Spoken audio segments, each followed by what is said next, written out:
Well, think about, like our podcast, we always try to talk about things that are interesting or also going to be helpful to you in your growth and stuff like that. But so having gone through this and read this material, if you were to, in our Cliff Notes generation, if you were going to sum it up for young men or for older men that are interested in mental health, what would you say out of these books that you're taking away as those kind of bullet points, those advice pieces that you would give for people who are looking at their mental health and deciding, like, where do I go from here? That's a good question, because there can be several answers for that. Yeah. But the thing that you will do is you will have empowerment. Right. It's about you. You empower yourself, not your environment, not the people you come across.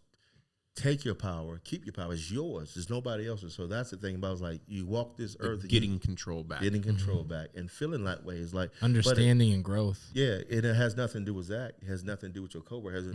That's yours. So you handle that and watch what it does for you. Keep that right in yours, and then and because something that I've meditated on was like Corinthians, love is. And all those things that Corinthians says, love is kind, love is all that. And it dawned on me years ago, I was like, wait a minute, that's everything I need to be in order to be whole, right? And in order to be a blessing.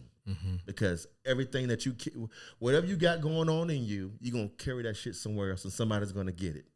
So I'm making a conscious effort. Whatever I bring to you, you're going to leave that much better of a person. You're going to feel like, man, I had a good time with Carl. Like, I want to I don't want to come in being a burden and take it from you. Big point too of like, you're being, by doing that, you're being more comfortable in your your reflections and things that rub off on other people. Yeah. So like a friend of mine once said, I was talking about having sleeping problems, and he said it as a snide remark, but at the same time, there's some wisdom in it. And he goes, my grandfather always said, a clean mind sleeps fast. Right. And so he was saying it like, oh yeah, you got a dirty mind. You're, but in reality, there's some wisdom in that tiny little nugget.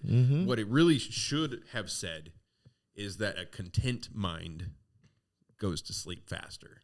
Yeah. And so when there's turmoil in your mind, when there's mental health issues going on, or when you feel like something is wrong, oftentimes little things like how you interact with other people can give you some sense of control. You can control how you interact with other people as you start learning about emotional intelligence. Right.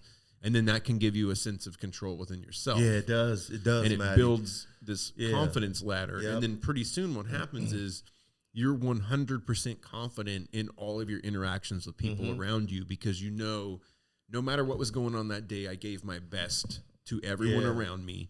And so even if I feel like I failed at certain things, the one thing I didn't fail at was everyone around me. Yeah. Right.